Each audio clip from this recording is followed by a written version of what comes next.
પ્રેમ મંદિરમાં બેસી ભદ્રાયુ વર્ષા જાનીએ લખેલી પ્રસ્તાવના સાર્થક રીતે સમગ્ર માનવ સમુદાયનું મંદિર પ્રેમમય બને એવી પ્રેમાભિલાષા સહ આપ સૌ અને જગત કલ્યાણકારી દેવને વંદન સહ મારી વાતનો પ્રારંભ કરું છું. સેવા શબ્દ છે ને, સમાજ સેવામાં સેવા શબ્દ મને અહીં ઉચિત નથી લાગતો, કારણ કે સેવા શબ્દ વિવિધ ધર્મોના અર્થની ઝંખના લાવે છે, જ્યારે સામાજિક કાર્ય એ સમાજ પ્રત્યે વ્યક્તિથી લઈ સમૂહ જીવનનો અભિગમ દર્શાવે છે. એટલે મિત્તલ પટેલને સમાજ સેવિકા કહેવા કરતાં સામાજિક કાર્યકર કહેવું મને ઉલ્લેખનીય લાગે છે. સમાજ એકબીજા સાથે મદદરૂપના ભાગરૂપે અહીં એમનો ભાવ અભિપ્રેત હોય છે. એટલે મિત્તલ પટેલ છે એ સામાજિક કાર્યકર છે, સમાજ સેવિકા નથી. તો મિત્તલ પટેલની ઓળખાણ આપવા કરતાં એના પુસ્તક વિશે વાત કરીએ ને પછી એની ઓળખાણ આપું તો એ થોડીક વ્યાજબી લાગશે.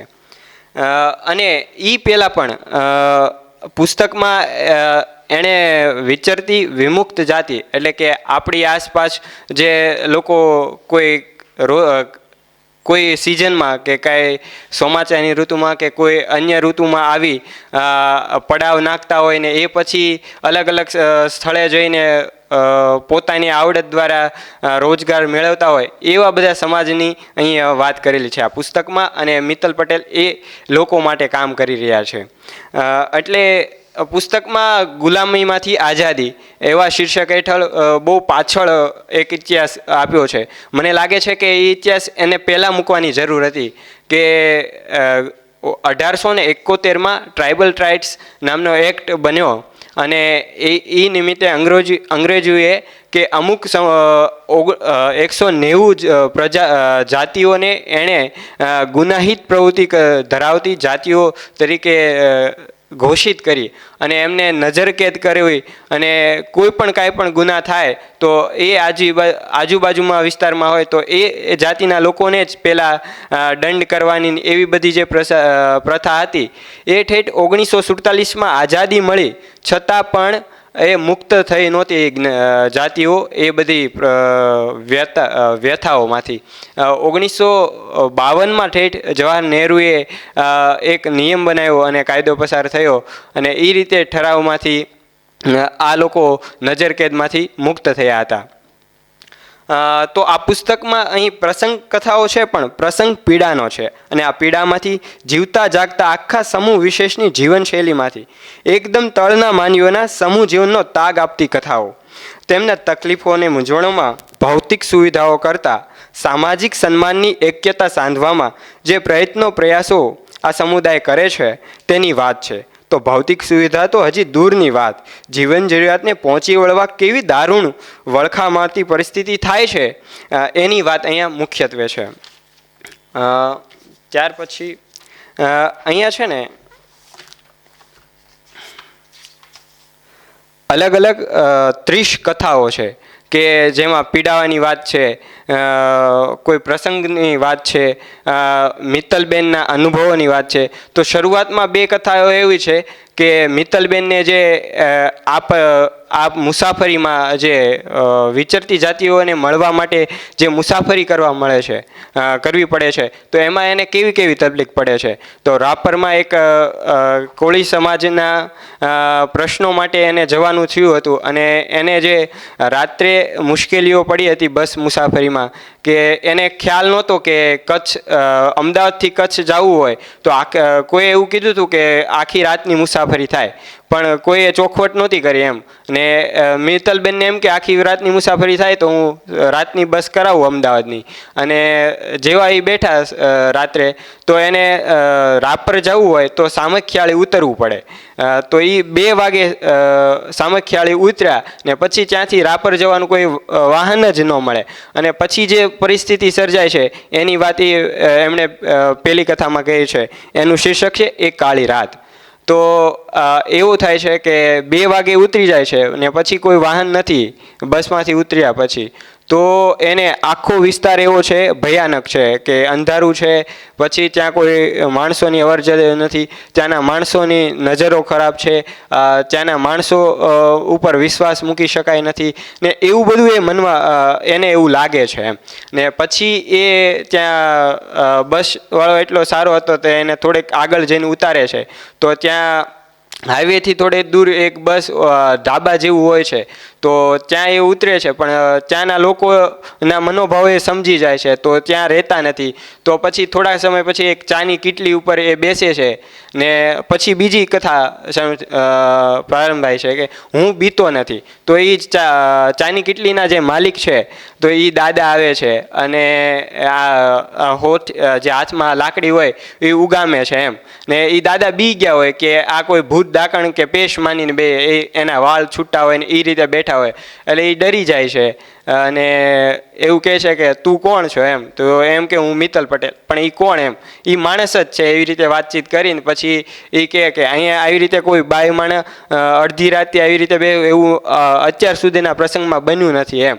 ને પછી એને આખી વાત કરે છે કે મારે બસ આ રીતે આવીથી સામખિયાળી ઉતાર્યો છે ને મારે રાપર જવાનું છે ને એ પછી આખી વાતચીત થાય ને એને જે મનોભાવમાં જે કહેવાય ને એક ડર હતો એ દાદા સાથે વાતચીત કરીને એ દૂર કરે છે. તો એ રીતે પેલી બે પ્રસંગ કથાઓ જે છે એ લેખિકાની સામાજિક કાર્યકરની પોતાની છે. ત્યાર પછી અલગ અલગ પ્રસંગો આવે છે. તો એમાં પોલીસનું લેણું છે. એ કથામાં લતીફભાઈ જે છે એ એક પૂર્વે થોડા સમય પહેલાંના એટલે કે જૂના સમયમાં એ ગુનાહિત પ્રવૃત્તિઓ કરતા, ચોરીને એવું બધું કરતા, પરંતુ હાલમાં એ સુધરી ગયા છે. અને એક રાત્રે ફોન આવે છે કે મિત્તલબેન મારા ગુલાબને પોલીસવાળાએ પકડ્યો છે એમ, તો એને છોડાવવા માટે પ્રયત્નો કરો ને એ બધા કાલાવાલા કરે છે ને એ બધા. તો એક પ્રશ્ન મિત્તલ બેન પૂછે છે કે તમારું પોલીસ ઉપર લેણું કેવું છે એમ. એટલે કે આ વ્યક્તિ છે એ ડફેર જાતિનો છે. તો ડફેર જાતિઓની પોલીસ સાથેનું લેણું એટલે એ પૈસા ટકે નહીં પણ ગુનાહિત પ્રવૃત્તિઓની એમ. તો એ જે પ્રદેશમાં છે આણંદ પોલીસ વાળા એ લોકો લઈ ગયા છે, તો આણંદનો કાંઈ તમારે આવી રીતે ગુનાહિત ઇતિહાસ ખરો એમ પૂછે છે મિત્તલબેન. તો લતીફભાઈ ના પાડે છે કે મારો એવો કોઈ એ બાજુનો વિસ્તારમાં આવી રીતે કોઈ હું ત્યાં ગયો નથી. સૌરાષ્ટ્રમાં અમદાવાદની આજુબાજુ વિજાપુર એ વિસ્તારમાં છે પણ ત્યાં નથી. અને એ કેટલો સમયથી મેં બધું મૂકી દીધું છે અને સુધરી ગયા છે અને ખેતીવાડીની રખેવાળી કરીને પોતાનું ગુજરાન ચલાવે છે અને એવી બધી વાત છે. તો આ રીતે પોલીસના લેણા પ્રકરણમાં પ્રસંગ છે એ રીતે આપેલો છે. પછી લતીફભાઈ અને એક સામાજિક કાર્યકર મિત્તલબેનને કઈ રીતે એક કહેવાય ને કે ઓળખાણ થાય છે અને એની જે વાત છે એ આમાં વણી લીધેલી છે. તો એ એક સામાન્ય વ્યક્તિ અને એક શહેરનો સુધરેલો વ્યક્તિ પોતપોતાની માનસિકતામાં પોતપોતાની રીતે એક કહેવાય ને સાયુજ્ય કઈ રીતે બનાવે છે અને ઓળખાણ પાળખાણ કરી અને એક પરિવાર જેવો સંબંધ કઈ રીતે બનાવે છે એ આ લતીફભાઈમાં આપેલું છે. પછી એ છે તો એ વારંવાર સરખેજ ચોકડી, અમદાવાદની સરખેજ ચોકડીએ એને પોક આપી જાય છે અને એ રીતે પારિવારિક સંબંધ થાય છે. તો એ પછી એક પ્રસંગ એવો આવે છે કે લતીફભાઈ અને મિત્તલબેન છે એ ગાડીમાં જતા હોય એક્ટિવામાં અને કેનાલ હોય. આ લોકોનો ડફેર લોકોનો કે વિચરતી જાતિઓ સતત સ્થળાંતર કરતી હોય પોતાના કાર્ય માટે એમ. તો એકવાર એ પોતાના ડંગે જતા હોય અને કેનાલ હોય તો એક્ટિવા થોડીક સ્લીપ ખાય એમ, એટલે પડવાની ભીતિએથી બંને ઉતરી જાય ને પછી લતીફભાઈ એમ કહે છે કે હું રોજ કામ કરું એટલે હું જો પડું ખારું તો મારું કાંઈ કોઈ રોજગાર આવી શકે એવું છે નહીં, ગુજરાન ચાલી શકે એવું છે નહીં. અને જ્યાં તમે તો અમારા દેવતા છો એમ, તમે તો અમારા માલિક છો, તમને કાંઈ થાય તો એ પણ અમારા સમાજને અમારી જાતિઓને એ યોગ્ય ન લાગે એમ કે એ અનુચિત થાય. એટલે એ રીતની વાત લતીફભાઈના ઓલામાં છે. પછી ગુલાબને બચાવી લો. આ ગુલાબને બચાવી લો એટલે આ જે પેલી પોલીસને લેણું લતીફભાઈ એ પ્રસંગની અનુસંધાન છે કે લતીફભાઈનો દીકરો જે ગુલાબ છે એ પકડાણો છે એવી બાબતમાં કે કોઈ ગામના વ્યક્તિએ એને જાતિગત રીતે એને એના રોજગાર બાબતે એ બધે મજાક કરી છે અને એ સહન કરી શકતો નથી.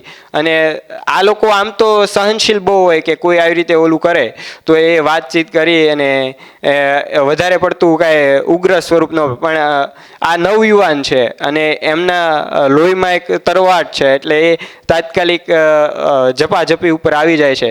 ને ગામ લોકો છે એ આ ગુલાબની તરફેણ કરતા એ જે યુવાને મજાક કરતો એની તરફેણ કરે છે અને પોલીસને સોંપી દે છે એમ. તો પોલીસવાળા લતીફ મૂસા, ગુલાબ મૂસા કરીને એક ખૂંખાર ગુનેગાર છે એ સમજીને આને પૂરી રાખે છે અને આખી વાતચીત થાય અને પોલીસ અધ્યક્ષ કઈ રીતે પછી આખી વાત થાય ને એમાંથી આ લોકોને ઓળખ કાર્ડ ના પ્રશ્નો હોય એટલે કે એમની પાસે મતદાર યાદીમાં નામ હોતું નથી. એ સ્થળાંતર સતત કરતા હોય એટલે એમને સ્થાયી પુરાવો કોઈ પણ હોતું નથી, એમની પાસે રેશન કાર્ડ નથી. તો આ કથાઓમાં બે કથાઓ એ સામાજિક કાર્યકરની છે. તો ત્યાર પછી આ રીતે વ્યક્તિગત પ્રસંગ છે લતીફભાઈનો ને એના દીકરાનો. તો ત્યાર પછી મતદાર યાદીમાં નામ ચડાવવા માટેના પ્રસંગોની 4-5 કથાઓ છે. રેશન કાર્ડ બાબતની કથાઓ છે. પછી આ બાળકો, આ જાતિના બાળકો છે તો એ વિચરતી હોવાથી એને એ કોઈ પણ એક સ્થળે શાળામાં બેસાડી શકાય એમ નથી કે લોકો એને સ્વીકારી શકતા નથી ને એ બધી બાબતોમાં હોય એટલે આશ્રમ શાળામાં પ્રવેશ બાબતે એની 2-3 કથાઓ છે. પછી બીજી કથાઓ એવી છે કે એ બાળકો છે એના મા બાપ સતત સાથે રહેતા હોય એટલે એ વિખૂટાપણામાં જે ભાવ હોય એ આમ નથી ને આમ છે. એટલે કે એ બાળકો એ ખાવાની સંતોષાય એને સતત એમને ખાવા 2 ટક કે 3 ટક પૂરું ખાવાનું મળતું નથી એટલે એ બાને આશ્રમ શાળામાં ખાવા મળશે, એ બાને એમને શિક્ષણ મળશે એ હેતુથી એના મા બાપને સામાજિક કાર્યકરો એમને ત્યાં આશ્રમ શાળામાં મૂકતા હોય છે. પરંતુ આ બધી પરિસ્થિતિમાં એક પ્રસંગ કથા એવી છે કે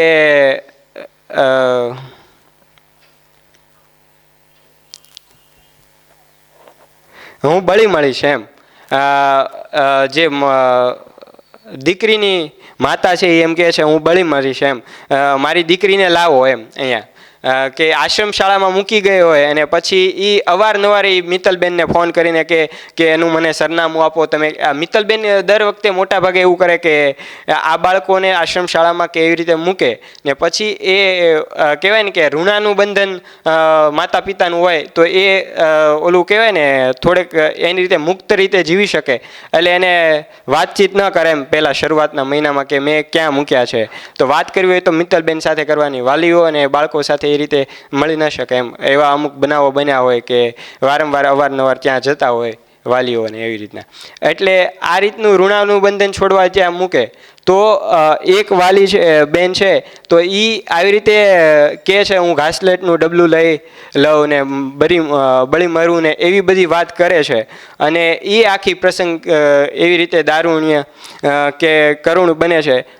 એ પરિસ્થિતિમાંથી મિત્તલબેનને કયો ઉપાય કરવો એ શું સામાજિક કાર્યકર તરીકે એક ઓલી મુશ્કેલી હોય તો એ કઈ રીતે ઉપાય કરે છે એ બધી વાત આમાં વણી લીધેલી છે. પછી એક બહુ અતિ સંવેદનશીલ 2 કથાઓ છે કે મા બાપનું નોમ ને હાચી માં. કે આ 2 કથા એવી છે કે એક વાલ્મીકી સમાજની બેન છે તો એ બાળકને પોતાનું અહીંયા વિશેષણ છે, પોતાના બાળકને ભણવા બેસાડવા માટે એ મિત્તલબેનને કહે છે. ત્યારે એમાંથી એક બીજી કથા નીકળે છે કે આ બાળક છે એ પોતાનું તો નથી એમ. એટલે કે એ જ્યારે શાકભાજીની લારી લઈને ટૂંકમાં વ્યવસાય માટે નીકળતી હોય તો એ વ્યક્તિને એક બેન છે એ ગર્ભવતી હોય અને એ નદી કે તળાવમાં પડવા જતા હોય ને એને રોકી હોય તો આ પ્રસંગમાંથી બીજી એક પ્રસંગ ઉપજે અને એમાંથી આ કથા ઉપજેલી છે કે એને પછી આ બેન છે એ સાચવે, એના પરિવારવાળા એને સાથ સહકાર આપે. જે આશાબેન છે તો એ વ્યક્તિ અને જે લતાબેન જેનું બાળક છે વાસ્તવિક સ્વરૂપમાં, તો એ બંનેનું જે કથન છે કે એ બંને કઈ રીતે સાથે રહે છે એની વાત કરેલી છે એમાં. પછી મોભા પ્રમાણે એ પ્રસંગ કથા એવી છે કે આ વાદી સમાજમાં બીજી બધી વિચરતી જાતિઓ કરતાં વાદી સમાજની વિચરતી જાતિઓ છે એ બહુ ચુસ્ત એવા કે પોતાની વાત છે એ કોઈને કહે નહીં એમ. તો એની સાથે વાતચીત કરવા, એની સાથે કામ કરવા માટે કેવી કેવી મુશ્કેલીઓ પડે છે એની બે કથાઓ છે. તો એમાં એક એવી છે કે એક ફૂલવાદી ને લાલવાદી બે સમાજ છે. તો એ સમાજો છે એ પોતાના રહેઠાણ અંગે, પોતાના જીવન પરંપરા અંગે કોઈ જ વાત કરતા નથી.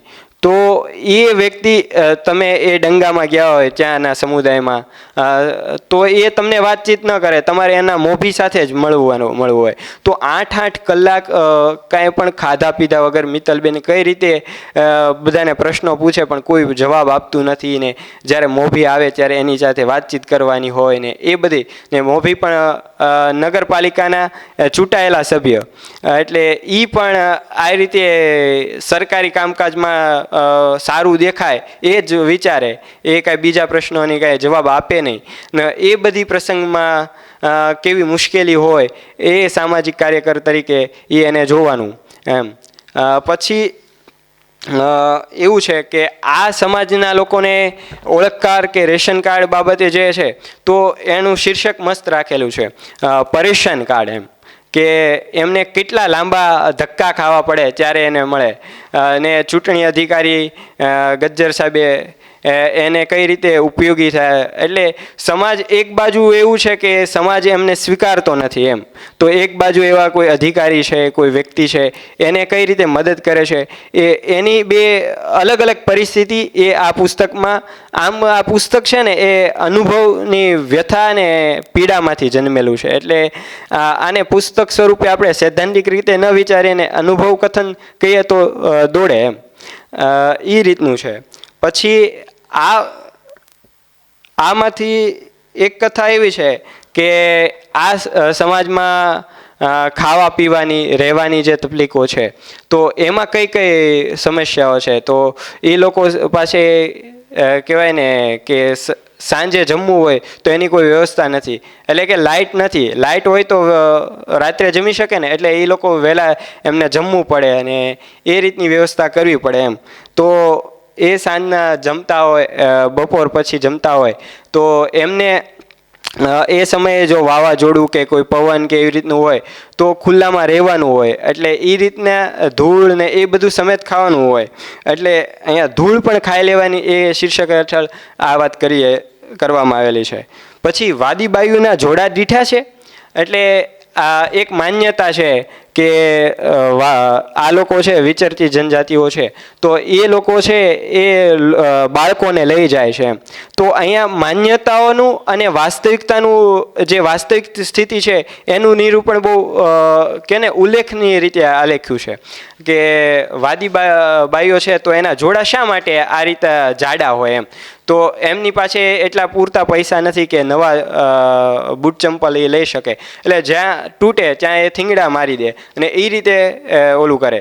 તો એક પ્રસંગ એવો છે કે ગામ લોકો છે એ આ સમાજને સ્વીકારતા નથી ને એટલી હદે અડધૂત કરે છે કે એ નગરપાલિકા અને ઉપર સરકાર સુધી એટલું દબાણ કરે અને બધા ત્યાં મળે ને એવું વાતચીત કરે કે આ લોકોને કાઢો, નકર અમે મત નહીં દઈએ ને એવી બધી વાતચીત કરે છે. તો આ મિત્તલબેન ને એ બધા સાથે જે સામાજિક કાર્યકરો છે એ ગામના લોકોને સમજાવે પણ એ સમજતા નથી, સરકારને સમજાવે તો સરકાર પણ એ સમયે સમજતી નથી ને પછી ધીમે ધીમે કઈ રીતના પ્રશ્નોનો હલ આવે એ પુસ્તક વાંચે એટલે ખબર પડે. પછી ત્યારબાદ એવું થાય કે એક જાતિમાં જન્મવું એટલે કે કોઈ એક જ્ઞાતિમાં તમે જન્મ્યા હોય અને એ તમારા જે સંસ્કારો છે એ ભલે માનવ સમાજ છે એ એમ માને છે કે આ લોકોના સંસ્કાર ખરાબ છે, એટલે એના કારણે એ એકબીજા સાથે જે સંઘર્ષ થાય અને એમાં આ સમાજ કઈ રીતે સ્વબચાવ કરે અથવા કે સહનશીલતા કઈ રીતે રજૂ કરે એની વાત અહીંયા છે. સમાજે અમને ઓળખ્યા ને એમ કે કોઈ પણ પ્રસંગ કે ઘટના કે એવી રીતના હોય તો આમાં એક એવું છે કે પોપટ કાકા એક વાદી સમાજના અગ્રણી છે ને એ એવું જ્યારે કહેવાય ને કે કોરોના ને એવી રીતે કોઈ મહામારી કે એવી રીતે કોઈ પ્રસંગ બને અને એના ઓલું થાય જ્યારે સરકાર સર્વે કરવા આવતી હોય તો આવી રીતે મિત્તલબેનને એવું લાગેલું કે મિત્તલબેન જ્યારે ગયા ત્યારે આ સમાજના અગ્રણી પોપટ કાકાને એવું લાગેલું કે આ બેન ઝૂંપડા બળી ગયા છે તો એનો સર્વે કરવા આવેલા છે એમ. એટલે એ રીતે એને હળીમળીને વાતચીત કરતા હતા ને પછી જ્યારે ખબર પડી કે આ તો એવા કોઈ અધિકારી છે નહીં તો આ ઓલું આની સાથે કઈ રીતે વાતચીત કરવી એમ, તો એ રીતને માંથી પછી એ સમાજ પ્રત્યેનો અણગમો છે એ મિત્તલબેન સાથે પણ એ વ્યવહાર કરે છે કે મારે તમારી સાથે વાતચીત કરવી નથી ને એમ. પછી સમય જતાં એને પણ સમજાય છે એમ. તો સમાજનો અભિગમ છે એ જ્યારે તમે કોઈ સામાજિક કાર્ય કરતા હોય એમને સાથ સહકારનો આપે, પણ એ મૂંઝવણોમાં નાના પ્રશ્નો ઘણીવાર હોય કે શાળામાં આશ્રમ શાળામાં વિદ્યાર્થીઓને બેસાડ્યા હોય તો એ ત્યાંના આચાર્યો છે, ત્યાંના શિક્ષકો છે, એનો દુર્વ્યવહાર છે, એટલે કે તેની સાથે આ લોકો વધારે જમતા હોય. એક મસ્ત છે થાળીમાંથી ઉઠતા જ નથી એ પ્રસંગને દાણેની કોઠી, આ બે પ્રસંગ કથા છે ને એમાં એવું છે કે કોઈ એક બનાસકાંઠાની શાળા આશ્રમ શાળામાં મિત્તલબેન આ 18 બાળકોને લઈને જાય છે. તો એ વિદ્યાર્થી જે આ નવા આવેલા છે 18 વિદ્યાર્થી, તો એણે તો ક્યારે એટલું બધું એકસાથે જ ખાધું નથી એમ, તો એને ખબર નથી કે અમને અહીંયા 3 સમય જમવા મળશે એમ. તો એ જ્યારે જમવા બેઠે ત્યારે એક સાથે ખાઈ લે એમ ને ઉઠે જ નહીં થાળી ઉપરથી, જેવા બેઠા હોય એવું ખાધા જ કરે. તો એ લોકો સતત ફરિયાદ કરે કે આ રીતનું કરે છે ને અમારે અનાજનું ઓલું ને એમ. એટલે એ લોકોનો એક અભિગમ એવો છે શિક્ષકોનો આચાર્યનો કે આ બાળકો છે અહીંથી જતા રહે એમ. તો એ જે કહેવાતા સામાજિક ભદ્ર સમાજના લોકો છે એના બાળકો અને આ વંચિત બાળકો છે એમનું જે તાલમેલ છે એ આ લોકો શિક્ષકો પણ સાધી શકતા નથી અને વિદ્યાર્થીઓ પણ સાધી શકતા નથી. તો એક પ્રસંગ એવો હોય કે એક બાળક છે અને આ લોકોને જ્યારે કંઈ ખાવા ન મળતું હોય તો એ તેતર છે અને બગલા છે અને એવી રીતે એ મારતા હોય છે એમ. તો એક પ્રસંગમાં એવું થાય છે કે એણે તેતર માર્યું હોય એને આશ્રમ શાળાની દિવાલની બહારના તળાવમાંથી, તો એ લઈને આવે છે અને એ ખાય છે અને એ પ્રસંગમાંથી એવું થાય કે તરત હળધૂત કરે આશ્રમ શાળાના આચાર્યને એ બધી વાત છે. તો આ એક પ્રસંગ છે ને એ એવો છે કે કહેવાય ને કે ઈ પ્રસંગમાંથી તે પણ અહીંયા સુખ આવતું નથી. શીર્ષક પુસ્તકનું નામ છે કે 7 વર્ષનો સુલતાન છે એ આવી બધી પરિસ્થિતિ છે એ જુએ છે અને આ મિત્તલબેન દર રવિવારે એમને મળવા જતા આશ્રમ શાળામાં બાળકોને, કે બાળકો અવારનવાર કહેતા હતા અમારી માટે આ વસ્તુ લાવજો. પણ આવા પ્રસંગો બને પછી બાળકો એ ભૌતિક સુખ સુવિધા કે વસ્તુઓને નહીં પરંતુ એવું મિત્તલબેનને સતત સાથે રહેવા, એમની સાથે વાતચીત કરવા, એમને મળવા, એમની સાથે કહેવાય ને કે જીવનની બધી ક્ષણો માણવા ઉત્સુક હોય છે. પણ આ આશ્રમ શાળામાં એ શક્ય બનતું નથી. એટલે એવું કહે છે કે અહીંયા સુખ આવતું નથી એમ. એટલે ભૌતિક સુવિધાઓ તો એણે વસ્તુઓ લઈને આપી છે પણ એને એક કહેવાય ને કે એક પ્રકારનો પ્રેમ, હૂંફ અને લાગણી મળવા જોઈએ એ મળતા નથી. એટલે એવું કહેવાનું છે કે પણ અહીંયા સુખ આવતું નથી. આમ આ જેટલી 30 કથાઓ છે એમાંથી 2 વાતને બાદ કરતાં બધા જ શીર્ષકો છે ને ઉદ્ગાર વાચક છે. તો એ 30 હું નામ બોલી જાઉં. એક કાળી રાત. હું તો બી ગયો. પોલીસનું લેણું, લતીફભાઈ, ગુલાબને બચાવી લો, અમને વાંચતા લખતા ક્યાં આવડે છે? થાળીમાંથી ઉઠતા જ નથી. દાણાની કોઠી, પણ અહીંયા સુખ નથી આવતું. અહિંસક લડત. આ અહિંસક લડત એ પ્રસંગ એક બહુ રોમાંચક છે કે માતા પિતાને બાળકોની છે ને એટલી ખેવના કે સાથ છોડવો જ નથી એમ. તો એ બનાસકાંઠાની આશ્રમ શાળામાં એ બાળકો હોય છે તો સતત 1 દિવસ 2 દિવસ 3 દિવસ બાળકો આશ્રમ શાળામાં ભણતા હોય અને આ વાલીઓ છે એ અવારનવાર પોતાના ગામે જઈ અને આશ્રમ શાળા આવે અને પછી ત્યાં બેઠી જાય આખો દિવસ એમ કે અમારે બાળકો અને અમારે જોવા છે એમ. એ લઈ જવાની ને એવી કંઈ વાત નથી. એટલે આશ્રમ શાળાના શિક્ષકો કંટાળી જાય કે આ બધી પળોજણમાં ક્યાં પડવું એમ. અમારે બીજા કોઈ બાળકો પછી બીજા બાળકોના વાલીઓ પણ આવી રીતે શરૂ કરે એમ. એટલે અહિંસક લડત આ લોકો કરે છે કે અમને અમારા બાળકોને મૂકી દો ને એવી કંઈ વાત નથી કે એમને વાત કરે છે. પછી ભલે સળગી મરે વ્યભિચારી માતાના બાળકો. વાડિયા ગામ કરીને એક ગામ છે તો ત્યાં એવું છે કે કહેવાય ને શરીર સંબંધ આર્થિક સદ્ધરતા માટે બહેનો શરીર સંબંધ બાંધે છે એમ. તો એ માટે એ ગામની બદનામી થઈ હોય તો એ ગામના કહેવાતા લોકો જ આ કૃત્ય માટે જવાબદાર હોય છતાં એમની સાથે આ વ્યક્તિઓના વડિયા બહેનોના બાળકો ભણે અને પોતાના બાળકો ભણે એ સહન કરી શકતા નથી ને એમાંથી જે પ્રસંગ બને છે એ આમાં છે. ગાંધીજીની નજરમાંથી છૂટી ગયા. તો એ કથા એવી છે કે ગાંધીજીએ દરેક તક વંચિતો માટે કાર્ય કર્યું છે પણ આ વિચરતા ને વિમુક્ત જે તક વંચિતો છે એમની માટે એમની નજર પહોંચી નથી. તો એની માટે હરવિલાસબેન પછી કાંતિસેન, શોભ કાકા, ગદ્દા એ બધા માણસો સાથે વાતચીત કરે અને એમાંથી જે પ્રસંગો બને છે એની વાત એણે વણી લીધી છે.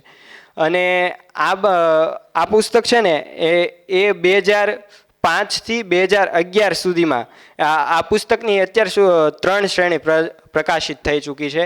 તો એમાં 2005થી 2011 સુધીની વાત વણી લેવામાં આવી છે. તો અહીંયા છે એ 2006, 7 ને 8ની વાત વણી લીધેલી છે. તો એમાં એવું છે કે આ પુસ્તક આખું એક કોલમ સ્વરૂપે કટાર લેખન સ્વરૂપે ફૂલસાબમાં શરૂ થયેલું પંચામૃતમાં વિચરતી જાતિઓના વિતક સ્વરૂપે એક કટાર એક સાહિત્યિક કાર્યક્રમમાં આહવાન કૌશિક મહેતાએ આપેલું કે તમે લખો બેન એમ. ને એ રીતે આ પુસ્તકની બાંધણી બધી શરૂ થઈ એ કટારમાં ને એ રીતનું આ પુસ્તક આપણી પાસે. ને આ મિત્તલ પટેલ એક સામાજિક કાર્યકર તરીકે અત્યારે એક આખી સંસ્થા VSSM વિચરતી સમુદાય ને જાગૃત કરવા માટે બનાવેલી છે. તો એમના કાર્યો પણ એક જોવા જેવા છે.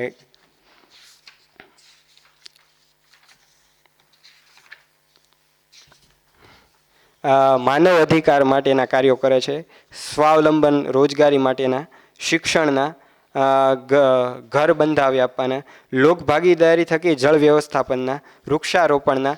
આ વૃક્ષારોપણ કાર્યક્રમ તેઓ શમશાનમાં કરે છે કે શમશાનમાં વૃક્ષારોપણ કરે. પછી માવજત કાર્યક્રમમાં જે વડીલો છે એમને ઘર કહેવાય ને કે કોઈ સથવારો નથી તો એમને સાથ આપવાનું કામ કરે છે. વાડિયા પુનર્નિવાસમાં એટલે કે આ જે વ્યભિચારી ગણાતી માતાઓ છે તો એમને સ્વરોજગાર મળે ને ગૃહ ઉદ્યોગ મળે તો એમની માટેના કાર્ય કરે છે. તો આ રીતે મિત્તલબેન એક સામાજિક કાર્યકર તરીકે આ પુસ્તક લખ્યું છે. તો એ રીતે પણ એની મૂલવણી થવી જોઈએ. પછી આ પુસ્તકનો એક વિશેષ પાસું એ છે કે ભાષાકીય તપાસમાં નો ઉલ્લેખ પણ પ્રસ્તાવનાથી જ શરૂ કરેલો છે કે જયંત મેઘાણીએ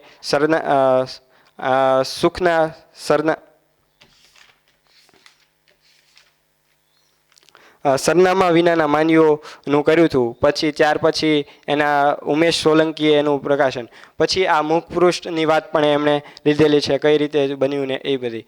તો આ રીતે આ પુસ્તક ખૂબ સંવેદનશીલતા અને અનુભવ જગતને પીડા પ્રસંગ કથાઓ તરીકે ઉલ્લેખવું જોઈએ અને ખાસ વાંચવું જોઈએ. આભાર.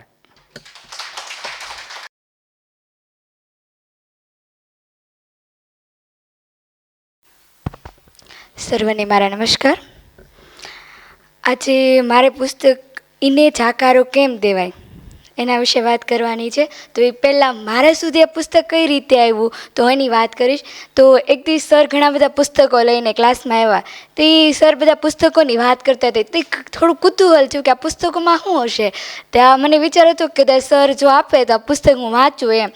ત્યાં સર એમ કીધું કે જેમને આ પુસ્તક જોતા હોય એ લઈ લેજો, હું જાઉં પછી. તો મારા હાથમાં જે પુસ્તક આવ્યું એ આ પુસ્તક આવ્યું, ઈને જાકારો કેમ દેવાય. તો હવે એના લેખક છે મિત્તલ પટેલ. તો એમનો થોડોક પરિચય આપીશ કે મિત્તલ પટેલનો જન્મ 13 જાન્યુઆરી 1881ના રોજ મહેસાણાના સંખલપુર ગામમાં થયો હતો. એમના માતા પિતા છે એ પશુપાલનમાં કામ કરતા હતા અને એમણે અમદાવાદમાં પત્રકારત્વનો અભ્યાસ કર્યો છે. ત્યાર પછી એમણે ભૌતિક શાસ્ત્રમાં તેઓ BA થયા છે અને પછી તેઓ 2006થી તેમણે જે વિચરતી જાતિના લોકો છે એની માટે કામ કરવાનું શરૂ કર્યું અને એની પહેલી ભૂમિકા છે એના ગામથી લીધી હતી. એટલે કે ગામના થોડાક લોકો છે એમનાથી એમણે શરૂઆત કરી હતી અને પછી ધીમે ધીમે એમણે એક સંસ્થા ખોલી જેનું નામ છે કે વિચરતી વિમુક્ત જાતિ મંચ. એટલે એને શોર્ટમાં કેવું હોય તો VSSM એવો એમનો ટૂંકમાં છે. અને મિત્તલબેને ઘણા બધાના વિચરતી જાતિઓ છે એમની ઘણા મદદ કરી છે અને હજી કરે છે. તો આપણને એમ થાય કે આ વિચરતી વિમુક્ત જાતિ એટલે શું, પહેલો પ્રશ્ન આપણને ત્યાં આવે. અને એમ થાય કે આપણે બધા જ ગ્રામીણ સમુદાય છે કે આદિવાસી સમુદાય, શહેરી સમુદાય, પછાત વર્ગના સમુદાય એ બધા વિશે જાણતા હતા.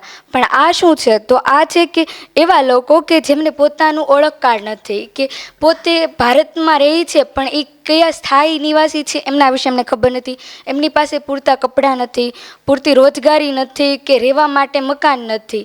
અને જે લોકો એ જ્યાં જાય છે ત્યાં લોકો એને હીન ભાવે જોવે છે, હિંસક રીતે કે આ લોકો ખરાબ છે, એવી રીતે તડછોયેલા સમાજ છે. એટલે કે એવો સમૂહ, એટલે કે આ વિચરતી જાતિઓ.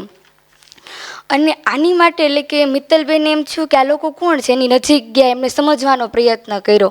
તો ધીમે ધીમે એની પાસે ગયા. તો શરૂઆતમાં તો કોઈ એમને જલ્દી તેમને વિશે ન કે પોતાની વાત ખુલે નહીં, કોઈ વ્યક્તિ અજાણો આવે તો પછી ધીમે ધીમે એમની સાથે કાર્યરત થયા. તો બધાને એમ થયું કે આ વ્યક્તિ તો સારું છે, આ તો અમને મદદ કરે. એટલે કે એમણે છે ને જે સરકારની જે સહાય છે, આપણને બધાને સરકારની સહાય મળે, સ્કોલરશીપ મળે છે કે આપણે રહેવા મકાન ને ગમે એટલે બધી મળે. પણ આ લોકો છે એમને એના વિશે જરાય જાણ નથી અને સરકારને પણ જાણ નથી કે આવા સમાજ પણ અહીંયા રહે છે.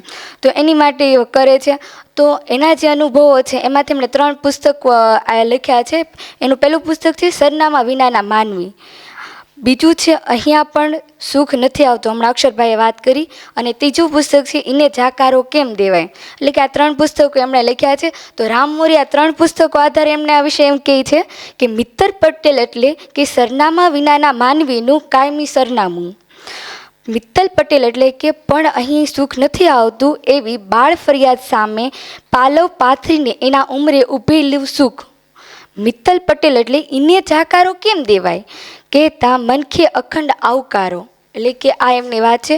હવે શરૂઆતમાં મારા હાથમાં આ પુસ્તક આવ્યું તો એ મને પહેલાં મુખપૃષ્ઠ જોઈને થોડુંક આમ આશ્ચર્ય થયું. તો મેં કીધું આની અંદર આ નાનું બાળક માના પાલવમાં છે તો એ શું હશે એની કથા. તો પહેલાં મને એમ થયું કોઈ એક બાળકની વાત હશે, એવું પહેલાં મારા મનમાં એવા વિચાર હતા.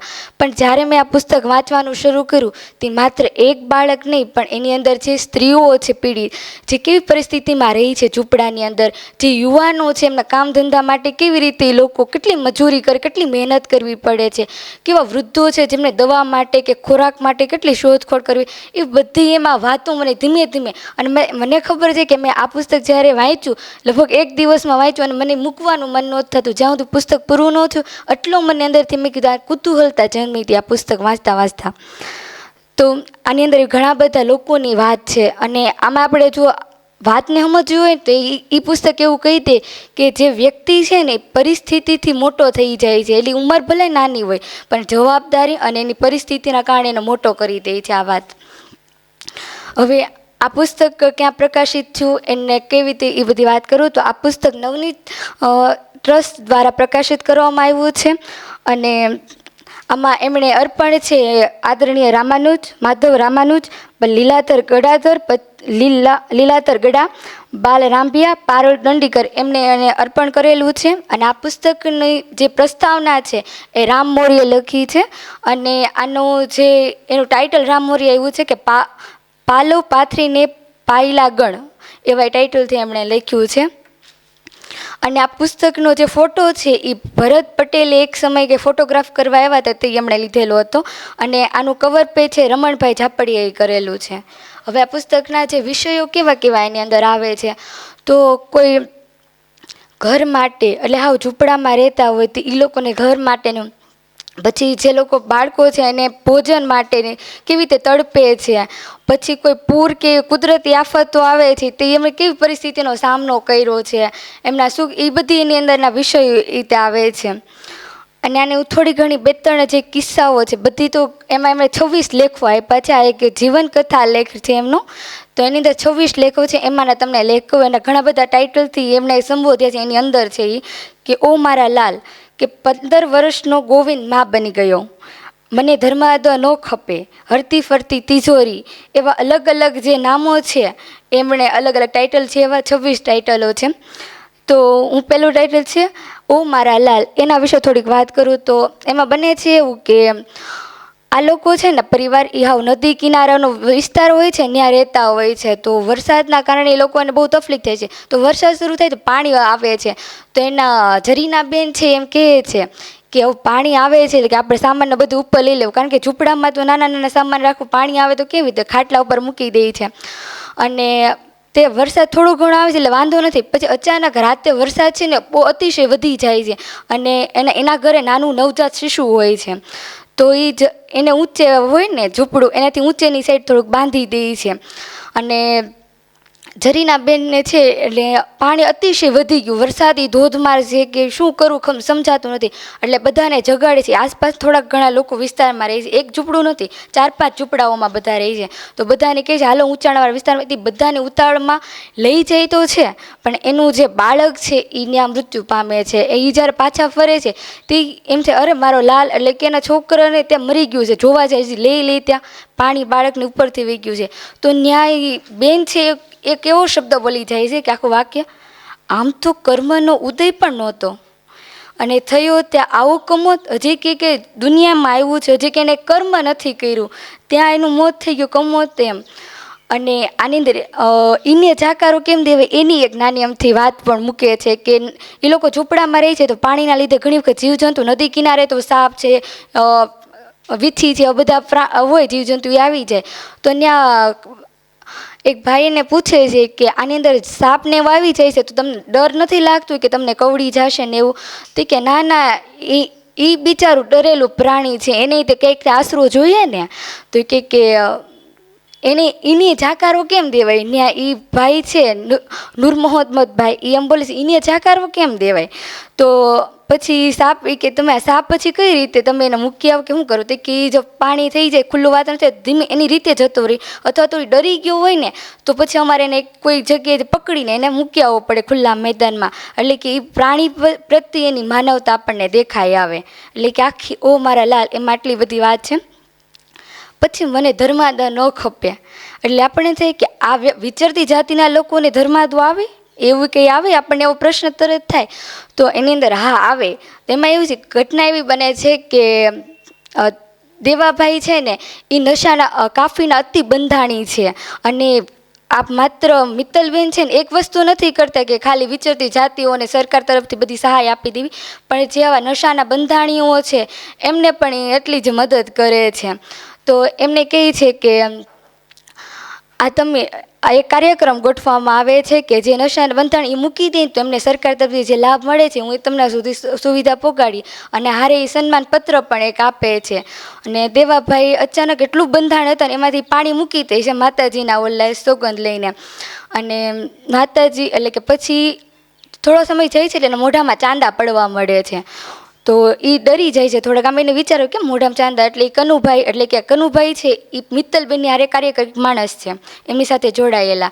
તો એમને કહે છે કે અમારા મોઢામાં ચાંદા પડ્યા. તો એ કે તમે હમણાં તરત છોડી દીધો ને એટલે કદાચ પડ્યા છે એવું લાગે, તમે થોડુંક શરૂ કરો. કનુભાઈને એમ કહે છે.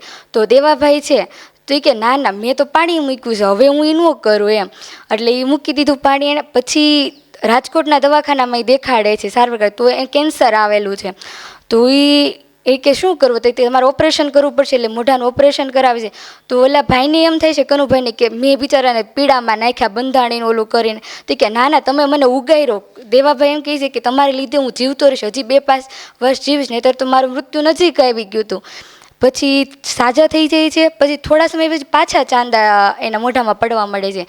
તો એ પછી મિત્તલબેનને ફોન કરે છે કે મિત્તલબેન હવે પાછું મારા મોઢામાં ચાંદા પડવા. તો મિત્તલબેન કહે છે કે આપણે એશિયાની જે મોટી હોસ્પિટલ છે સિવિલ હોસ્પિટલ અમદાવાદ, તો તમે ત્યાં આવો ને તમારી વ્યવસ્થિત સારવાર કરી દઈએ. તો મિત્તલબેન એને બોલાવે છે અમદાવાદને, એને સારવારની બધું શરૂ થઈ જાય છે, ટ્રીટમેન્ટ ને એવું.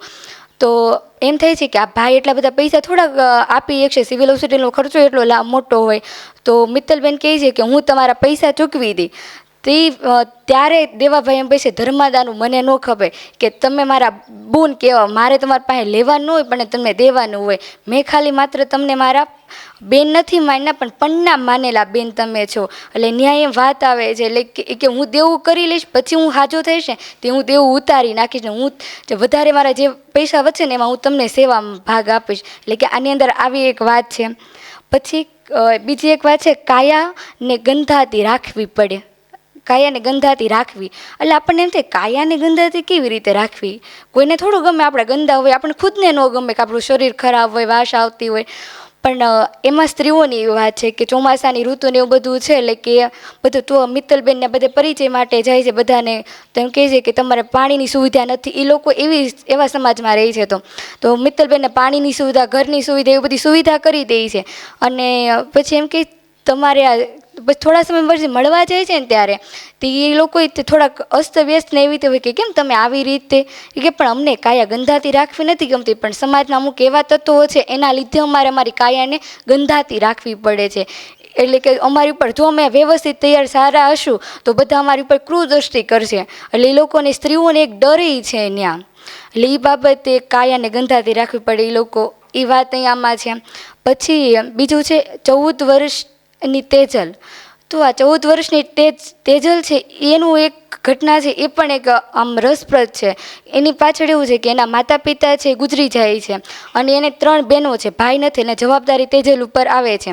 અને આની જાણ મિત્તલબેનને જ્યારે ફોન કરીને કોઈ કહે છે કે આના માતા પિતા નથી તો એના જે પરિવારજનો છે કે પિતૃપક્ષના કે માતૃપક્ષના એ લોકો સંબંધ તોડી નાખે છે. આ દીકરીઓ હાવ એકલીયું થઈ ગયું છે. તો મિત્તલબેન છે એમ કહે છે કે હાલો હું તમને મારી આ હોસ્ટેલ છે જે વિચરતી, આ મંચ કીધું તો હમણાં મેં તમને VSSM, તો ત્યાં લઈ જાઓ ને રાખું હોસ્ટેલની સુવિધા. તો એમ કહે છે તેજલ કે તમે મારી બહેનને લઈ જાઓ, હું એમની માટે કમાઈશ ને મહેનત કરીશ. એટલે મિત્તલબેનને એમ થાય છે કે વાંધો નહીં હાલો એમને મદદ કરશું. અને મિત્તલબેન છે એ બહેનોને લઈ જાય છે અને તેજલ અહીંયા કામ કરે છે નાનું મોટું. એમાં તેજલને એવું થાય છે કે એક છોકરા જોડે પ્રેમ થઈ ગયો છે. આની અંદર જો આમાં સમાજ જોવા મળશે કે એમાંય જ્ઞાતિ ને જાતિઓ ને કોમ છે. તો તેજલને એક છોકરા જોડે પ્રેમ થઈ જાય છે તો એ અલગ જ્ઞાતિનો હોય છે એટલે એના પરિવારજનો છે એને ના પાડી દે છે અને તેજલથી આપઘાત કરી જાય છે બંને જણા, એનો પ્રેમીની બંને. અને જ્યારે મિત્તલબેનને ખબર પડે છે તો અરેરાટી થઈ જાય, અરે આવું થયું, આવું કેમ કરે કે જેને બહેનો માટે સપના જોયા મારી બેનને હું વધારે ભણાવી, ડૉક્ટર, શિક્ષક બનાવીશ ને એ દીકરી આવું કેમ કરે. એટલે કે અરેરાટી એટલે કે આવાય પણ સમાજનું જોવા મળે છે. એટલે કે આની અંદર આવી ઘણી બધી કથાઓ છે. પછી હવે આમાં કેવી કેવી જગ્યાએ મિત્તલબેન ફેરા, કેટલી જગ્યાએ એનો એક આંકડો મળે છે. તો હું તમને એ પણ કહીશ કે બનાસકાંઠા, મહેસાણા, અમદાવાદ, ઘોઘંબા, સુરેન્દ્રનગર, ગાંધીધામ, સાવરકુંડલા, ખેડા, સંખલપુર, રાજકોટ, મોરબી, આવા અનેક વિસ્તારોમાં એ જે માત્ર એક વિસ્તારની પણ માની લો આખા ગુજરાતની અંદર જેટલી જગ્યા છે ને બધી ફર્યા છે. અને બધાને એમણે મદદ પોગાડી છે. અને મિત્તલબેન આપણે એમ કે મિત્તલબેન બધાને આગ્રહ કરે, બધા છોકરાને ભણાવે. મિત્તલબેન એમ કે હું છોકરાને રાખવું ખરી એને ભણાવવા માટે, પણ એને હું પૈસા કે કોઈ બિસ્કિટ, આપણે ગાડી ઉપર જાય તો કોઈ સિટીમાં આપણે કોઈ છોકરું ભીખ માંગવા આવે તો હું ભીખ નથી આપતી એમ. તો એ શું કામ નથી આપતી? કારણ કે છોકરું બગડે, એને જો એના માતા પિતા એને વધારે બગાડે એ બાબતે કે તને આજે ભીખ મળી છે તો વાંધો નહીં, હજી તું આમાં કામ કરે, એટલે એના સખત વિરોધી છે. એક સાઈડ છોકરાને મદદ કરે છે, પણ એ બેનો તફાવત સમજે છે કઈ રીતે એને કરવું કામ. પછી આની અંદર જે કોમું છે, કેવા કેવા કોમના લોકો છે, તો એની વાત એ કહું કે વાદી, મદારી, ડફેર, નટ, બજાણિયા, સરાણિયા, વણઝારા, કાંગસિયા, ગાંડેલિયા, એવી અલગ અલગ જાતની કોમુય છે આમાં, આટલા બધી જાતને. એક હું નાની હતી તો મેં આમ ઘણી વખત જોયેલા છે કે અમારે ઈ સાઈડના વિસ્તાર, આ સાઈડ આવતો હોય તો ખબર નહીં, પણ એક ઘણા બધા ઓલા ઊંટ ને બળદગાડા લઈને એક આખો લઈને આવે છે ઘરને એવું બનાવીને, અને એ લોકો ગમે કંઈક હોય ને પડાવ નાખે કોઈ ખેતરમાં ખાલી જગ્યામાં, અને એ લોકો થોડા સમય માટે ત્યાં રહેતા હોય છે. તો મને ઘણી વખત પ્રશ્ન થતો કે આ લોકો ક્યાંથી આવે છે, કોણ છે, પણ હજી કદાચ હવે કંઈક એવું થશે તો એમની થોડોક સંપર્ક કરીશ કે લોકો કોણ છે એમ, કારણ કે મેં ઘણી જગ્યાએ એમને જોયા છે. અમારા ગામ એ સાઈડ ઘણા આવે છે, એ લોકો પડાવ નાખતા હોય. પછી આની અંદર સમાજની વાત કરીએ તો એનો એક સમાજ છે, આપણે જેમ સમાજના રીતિ રિવાજો, માન્યતાઓ એવું બધું છે, તો વિચરતી વિમુક્ત જાતિ છે તો ત્યાં પણ એક સમાજને પ્રતિબિંબિત થાય છે. તો ત્યાં લોકોનો જો 100 કે આસપાસ લોકો હોય છે તો એ લોકોને એક મુખી તૈયાર કરવામાં આવે છે કે એ બધા નિર્ણય લેતા હોય છે.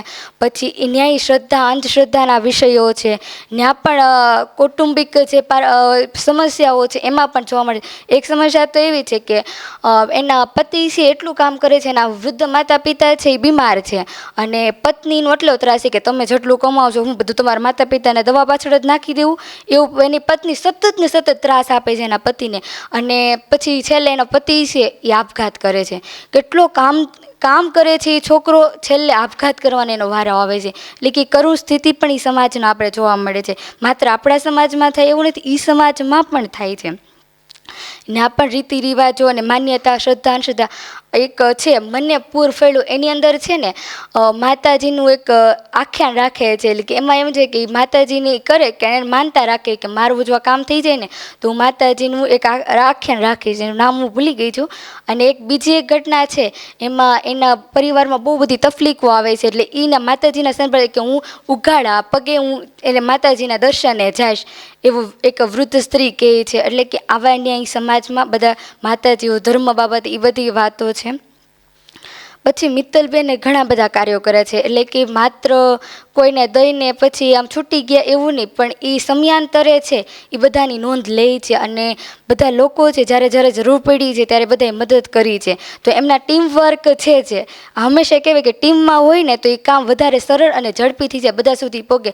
તો એમને બધાએ મદદ કરી, એટલે એમાં એમના જયંતિભાઈ, હર્ષદભાઈ, કનુભાઈ, એમનો જે આ બધા ટીમ, એ બધા વ્યક્તિઓ છે એમણે ખૂબ મદદ કરી. એના લીધે જ અત્યારે કરી શક્યા છે, કામ પાર પાડી શક્યા છે. અને સારી વાત જો કેવી હોય ને આ પુસ્તક વિશે કે મિત્તલબેનના કાર્ય વિશે, તો એ છે કે એમણે જેટલા લોકોને મદદ કરી છે ને એ બધા અત્યારે સુખી રીતે અને વ્યવસ્થિત રીતે જીવન જીવે છે. અને આપણે આ બધી વાત છે એ વાસ્તવિક છે. કદાચ આપણે આ જે સ્થળો હમણાં હું બોલી, આ જગ્યા, તો ત્યાં જઈને આપણે કદાચ પ્રત્યક્ષ મુલાકાત લીધી હોય ને એ વ્યક્તિના નામ સહિત, તો પણ આપણને મળે એ વાત છે. ખાલી એક લેખ હતો એમાં એને ખાલી નામ ફેરવા હતા, કારણ કે એ કદાચ એને લાગ્યું સંકોચ, કારણ કે આ વાત ન કહેવાય એવું હશે, એટલા માટે એમણે નામ ફેરવા હતા. નહીંતર બધામાં વાસ્તવિક જ વાત એમણે કીધેલી છે. હવે આની અંદર જો ભાષાનું જોઈએ તો ભાષામાં એ જે પ્રદેશમાં ગયા છે એ પ્રદેશની બોલીઓ એ વ્યક્તિના મુખે જ બોલાવી છે, નથી માત્ર શિષ્ટ ભાષામાં નથી લખ્યું એમણે બધી વાત. એટલે કે એની અંદર તળપદી, રૂઢિપ્રયોગો, પછી સરળ શબ્દો, અલંકારો, એ બધું એની અંદર આપણે જોઈ શકીએ. એક પટણી બોલીનું એક ઉદાહરણ હું તમારી સામે મૂકું કે એ કેવી રીતે એ લોકો બોલતા. પટણીમાં જે એક વાત થઈ છે, તો મન હતું કે હરોણિયા કુલના ઘર કોણ આલે, પણ આ હોટલ થઈને એના લીધે ગોમમાં રહેતા બધારે હારો પરિચય છો. એમને લાગ્યું કે હરોણીઓના વિશ્વાસપાત્ર ખરા. અમારા સાપરાના તળાની હોમે દેખાય ને એ શોપિંગ સેન્ટરમાં રહેતા કાકાને ખબર પડી. તે એમને મને કીધું કે ભાડે રહેવા જોતા રહે ને. મેં કીધું અમને ભાડે કોણ ઘર આલેસ. એમને કીધું હે ને હું આલું તે બેન ઘર મળી ગયું છે ને હવે થોડું કમાઈએ હે તો ઘરના ભાડાએ 1500 આલી હકવું. એટલે કે એક આમાં એ લોકો કેવી રીતે વર્તન કરે કે મિત્તલબેન હારે વાત કરે છે તો એક ઉદાહરણ આપણને મળે કે એ પોતાની કે મિત્તલબેને સહાય આપી છે તો કે ના ના હવે અમે મારી જાતે થોડીક મહેનત કરીને અમે કરશું અને અમે પાછા પૈસા આપશું, અમે તમને સામે મદદ કરશું. એ એક વાત અહીંયા ઓલું થાય છે. પછી આની અંદર ઘણા બધા સંદર્ભો પણ જોડવામાં આવ્યા છે. મિત્તલબેને જોડ્યા છે કે વિક્ટર હ્યુગોની લા મિર્ઝેલા નવલકથાનો એક એમાં પ્રસંગ મૂક્યો છે. પછી આમે ગોવિંદ 15 વર્ષનો માં બની ગયો એ વાત છે તો એને હર્ષદ બેંકે ગોવિંદ મુછાળી માં, તો અહીંયા આપણે તરત ગીજુભાઈ બધેકા યાદ આવે મુછાળી માં તરીકે એમને સંબોધન મળ્યું એટલે. પછી નરસિંહ મહેતાના પદ વૈષ્ણવ જનતો તેને કહીએ એ એક લેખમાં સુંદર રીતે મૂક્યું છે. પછી રવિન્દ્રનાથ ટાગોરની પણ એમાં કર્તવ્ય ગ્રહણ એ અસ્ત સૂર્યવાળી કવિતા છે એની વાત એની અંદર છે. દુલાભાઈ કાગનો ભજન એ બધા એમણે ઘણા બધા ઉલ્લેખો મૂક્યા છે. અને મિત્તલબેનની જો અભિવ્યક્તિની વાત કરીએ ને તો આપણને જકડી રાખે છે એના લેખોની અંદર. એટલે આપણને ક્યાંય કંટાળો કે એવું નથી આવતું. અને એને જે બોલીઓ કે એને જે અનુભવ્યો છે એ આપણે પણ ખુદ અનુભવીએ. આપણે જો એણે જે અનુભવ્યું એ આપણે વાંચતા હોય તો આપણા રૂવાડા ઊભા થઈ અરે આવી બધું બને છે. આપણને તો ખબર જ નથી, આપણે એવા સમાજથી દૂર છીએ. આપણને તો રસ્તે જતા આવતા હશું તો આપણે કંઈક જોયું હશે પણ આપણે ક્યારેય એની નજીક નથી ગયા એટલે આપણને આના વિશે નથી ખબર. આપણે કે આ ઝૂંપટીપટ્ટીવાળા છે, આને શું છે, આની યાર ન રહેવાય, આપણને ઘરેથી બધા દૂર રાખતા હોય છે. પણ આ મિત્તલબેન છે એક એવું કામ કરી રહ્યા છે. અને આ શીર્ષકની વાત કરી એને જાકારો કેમ દેવાય, તો આ બધા જ એના છે બધામાં પડકાઈ છે ને આપણે પ્રતિબિંબિત થાય છે. બધી વાત દરેક લેખમાં એને જાકારો કેમ દેવાય એ સાર્થક થાય છે. મેં વાંચ્યું એટલે મેં અનુભવ્યું છે. હારે તો મને એમ થાય આપણે જ્યારે વાંચતા હોય ને તો આખું આપણે આંખમાં સામું આવી જાય કે ઓ આ ઘટના કેવી થઈ હશે, કેવી રીતે શું બન્યું હશે બધું આમ. એટલે કે એ પછી ગોવિંદ 15 વર્ષની માં બની ગયો કે લે ઓ મારા લાલ, એ બધી વાતમાં એને જાકારો કેમ દેવ એ વ્યક્તિઓને આપણે કેવી રીતે તરછોડી શકીએ એની વાત એને કરવી છે. કે આ વાત થકી સમાજ સુધી એક સંદેશો પહોંચાડવા માંગે છે કે આપણે બધા પણ આ લોકોને સમજીએ કે આપણે ખાલી અમુક હારા આપણે એમ કે દેશ છે વિકાસની ગતિએ છે, ઉચ્ચ છે, પણ હજી પણ પછાત લોકો છે કે જે હાવ આવા વિસ્તારોમાં રહે છે તો એને જે પૂરતી સુવિધાઓ નથી તો આપણે એને પોગાડીએ ને પહોંચાડી એના સુધી આપણે પહોંચી. કદાચ સરકાર ન પહોંચતી હોય તો આપણે એના થ્રુ પહોંચીએ અને પછી એને સરકારની સહાય આપી. જો કોઈ કાર્ડ છે ઓળખ કાર્ડ, તો હવે એ ઓળખ વગરના માનવી છે તો એને ઘણી બધી મુશ્કેલી પડે છે. એટલે કોઈ એને ધૂતકારી નાખે ભાઈ તો મારો નથી વિસ્તારનો એવી રીતે. અને કોઈ પણ જગ્યાએ ગયા હોય છે તો એને ઘણા બધા પ્રશ્નો બધાને થયા છે. એટલે આ બધી ઘણી બધી વાતો છે. અને જો હવે અંત તરફ જાઓ તો હું મારી વાતને કહી કે આની નોંધ મિત્તલબેને એક વ્યાખ્યાનમાં એવું કીધું હતું કે આ એને જાકારો કેમ વિચરતી વિમુક્ત જાતિ છે એની નોંધ ગાંધીજીએ પણ નથી લીધી એવું એમણે કીધું હતું એક વ્યાખ્યાનમાં. અને બસ આટલે એમની સેવાઓ દ્વારા આપણે મોબાઈલ થકી ઘણા બધા સંદેશા બધાને પહોંચાડતા હોય પણ આ સંદેશો આપણે કંઈક જઈએ અને મદદ કરીએ એ બાબતે. અને મિત્તલબેનની આવી સમાજ સેવિકા તરીકેનું જેમનું કાર્ય છે એને આપણે કોટી કોટી વંદન. કે ક્યારેક ભવિષ્યમાં જો આપણને એવું થાય તો આપણે પણ એની સાથે જોડાઈને એને મદદ કરશું. એટલે હું તો મારે એવી ઈચ્છા છે જ તે મારા પપ્પા મને નાની હતી તેમ કહેતા કે જો આ લોકોને કેવી રીતે જીવે છે તારે તો એ સારું છે ને, તને ટકનું ખાવા મળે છે, તારે પહેરવાને એવું છે, તો એ મને વિચાર આવતો કે હું મોટી થઈશ ને તો હું આ બધાને મદદ કરી એવું. તો એ મને એક કુતૂહલતા કે અંદર હતું. પણ હવે આગળ જઈ તે મારાથી બનશે તો બધાને હું મદદ કરીશ એવા છે. Thank you.